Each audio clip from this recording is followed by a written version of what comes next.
Bonjour tout le monde, Bruno. Une autre journée où on va faire du fondamental et du technique ensemble. On a toujours des belles températures sur Montréal. Pour ceux qui vivent dans le coin, c'est agréable de ce temps-ci. Pour les autres, j'espère que vous avez de la belle température, que tout va bien de votre côté au niveau de votre trading et tout. Donc aujourd'hui, petit résumé fondamental, puis ensuite quelques analyses. Globalement, M. Trump constitue son cabinet. Il va y avoir évidemment au Sénat des décisions, soit on va entériner ou pas les choix du président, on va le voir sous peu. Sinon, on voit un petit peu comment les choses se dessinent. Il y a du changement aussi par rapport à la guerre en Ukraine. On sait que les Ukrainiens, leurs forces sont au plus bas. Ils résistent miraculeusement, ils réussissent quand même à faire des petits miracles sur le terrain. Et là, ben, l'administration Biden, en fin de match, leur donne la possibilité d'utiliser les missiles à grande portée pour faire pression sur les Russes. Donc, ça vient... Les Ukrainiens ont eu le feu vert à ce niveau-là. Sinon, Israël, le drame, c'est une tristesse absolue. Cet événement-là. Donc, il n'y a pas vraiment de nouveau et il n'y a pas de prise de position ferme qui se prenne. On reste toujours aussi mal à l'aise de critiquer Israël, même quand elle se met les deux pieds dans le pot. C'est le cas de le dire. Pour les marchés, tout va bien. Si on regarde ensemble, on va regarder ensemble USD JPY. Vous voyez que on est ici en daily, que la reprise a été très, très solide, comme on avait déjà fait part. Donc, depuis les renversements dans ces eaux-ci, le marché a repris du galon. Et puis, ça, c'est cet été où on était à peu près à 162, 163. Ça a été un ISI. Grosse correction du fait, entre autres, des politiques de la Banque centrale japonaise là, qui sont venus un petit peu là, favoriser pour un moment le japonais, le yen. Et là, ben, on remonte. Suivant la grande montée, il y a eu une petite rétraction et on travaille dans ces eaux-là en ce moment. Donc, tout est bien. Le marché demeure très performant. Le marché de la devise américaine. On voit que la remontée se fait très bien.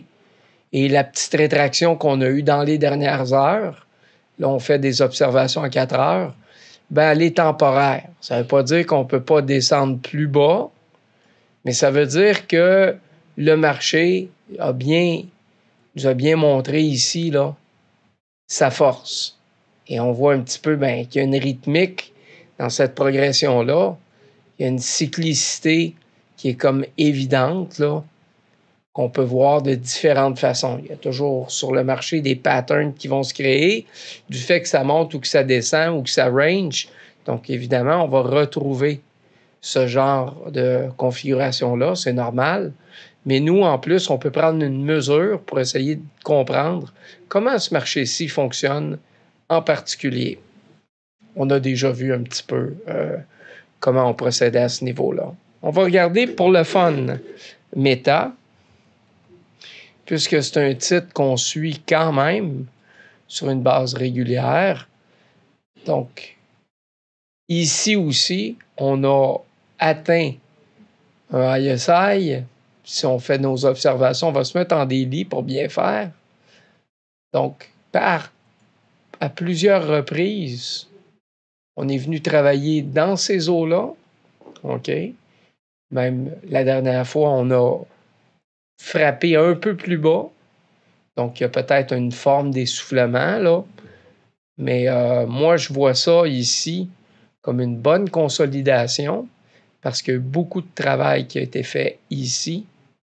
Évidemment, on peut voir un wedge. Et c'est pas impossible qu'on descende encore plus bas dans les prochains jours. On peut continuer aussi à travailler en range. On peut travailler dans le bas de notre droite ici, mais il y a des chances qu'on perce. Et puis par la suite, qu'on remonte. Donc sur un titre comme ça ici, j'ai comme l'impression que là, on pourrait peut-être faire un travail de correction, que cette correction-là pourrait se poursuivre.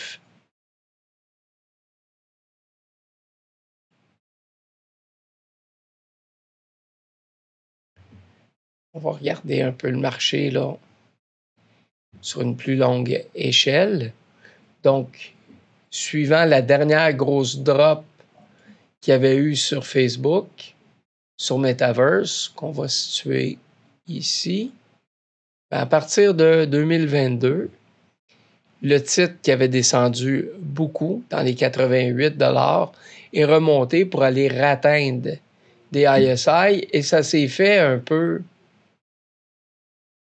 par... Il y a un travail à ce niveau-là. Il y a une compression de nos low slow. Il y a eu un éclatement ici, par en haut. Donc, c'était une figure chartiste qu'on avait sous les yeux. Et si on prenait la mesure ici, selon les règles, on pouvait anticiper une progression de 28% à la hausse. Évidemment, il n'y a pas de garantie absolue. Donc, ici, la percée s'est faite. 28% nous aurait amené ici. OK. Et nous, ce qu'on enseigne souvent, c'est de travailler avec le fameux 50% qui se trouve à être ici, de façon à sécuriser nos trades. Pour ceux qui nous suivent, vous savez que quand on perce ce genre de niveau-là, comme ici, quand on a percé, notre premier target, c'était le fameux 50%. Puis le 50% nous permet de faire un break-even plus fee.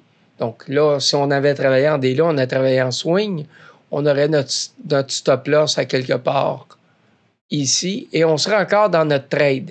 Notre trade a descendu, elle est remontée, elle est redescendue. On serait soit encore dans notre trade ou dans le repli qui s'est fait après avoir touché le niveau ici à plusieurs reprises. On aurait pu couper notre position. On aurait pu la couper à n'importe quel moment. C'est jamais pas correct de reprendre ses profits. Des fois, de la façon qu'on va le faire va nous nuire parce qu'on va être trop nerveux, on ne laissera pas suffisamment le marché fonctionner, mais vous comprenez quand même le principe. Donc, dans les prochaines semaines, j'ai l'impression qu'on va remonter dans les prochains jours. Évidemment, on n'est pas à l'abri d'une descente qui est encore plus d'une correction qui pourrait passer en dessous de cette ancienne ligne de référence-là, qui était pas un support, mais une résistance. Donc ça, c'était une résistance ici. On pourrait tout à fait le percer vers le bas avant de remonter. Donc, la gestion ici est super importante parce que techniquement, on ne veut quand même pas se faire sortir de ce genre de position-là. Donc, si jamais ça descend, à un moment donné, on pourrait la fermer ici. Puis si on croit beaucoup à notre trade, quand ça l'a redescendu, on pourrait à la rigueur mettre notre stop loss plus bas ici. Mais là, on se remettrait dans une position où on serait à risque, où notre trade, on la ferait en swing avec des possibilités de perte, alors que là, il n'y a plus de perte possible. On pourrait tout à fait couper sur cette ligne-là ici, puis se réajuster pour une position haussière, advenant qu'il y ait une percée de ce genre-là, dès que le renversement se dessinerait, puis qu'on aurait des signes qui seraient en notre faveur, à ce moment-là, on pourrait rembarquer dans la trade. On va regarder Tesla.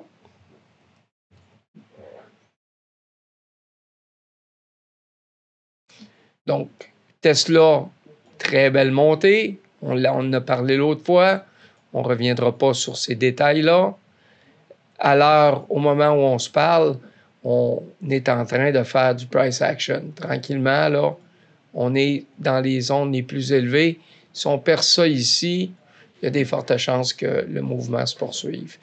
Moi, je crois que dans les prochains jours, on va voir cette montée-là. Encore une fois, il faut faire attention. La percée qu'on a ici n'est peut-être pas celle qui va nous amener plus haut. C'est très possible qu'on se mette à faire ça, puis voir plus bas avant de remonter. Donc, la première percée n'est pas la bonne nécessairement.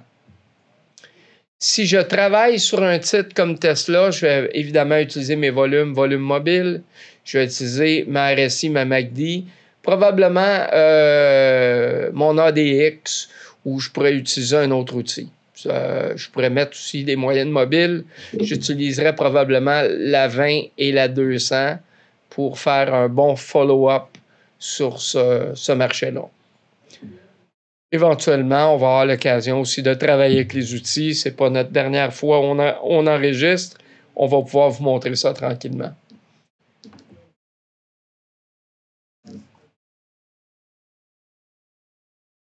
Parfait. Donc, on va regarder pour le fun le SPY, qui est un ETF à propos du S&P 500. OK. Donc, le S&P 500 est en progression. Je pense qu'on n'est pas obligé de vous convaincre de ça. Vous voyez très, très bien ici la tendance qui se poursuit.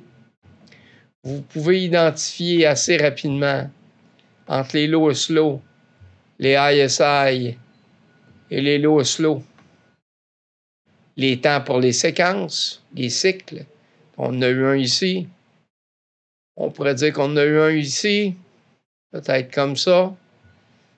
Et si vous regardez, le temps de travail est assez similaire entre un low slow, un ISI et un low slow, dans la mesure où on consolide toujours sur des prix qui sont plus élevés. Ici, on est redescendu pas très bas.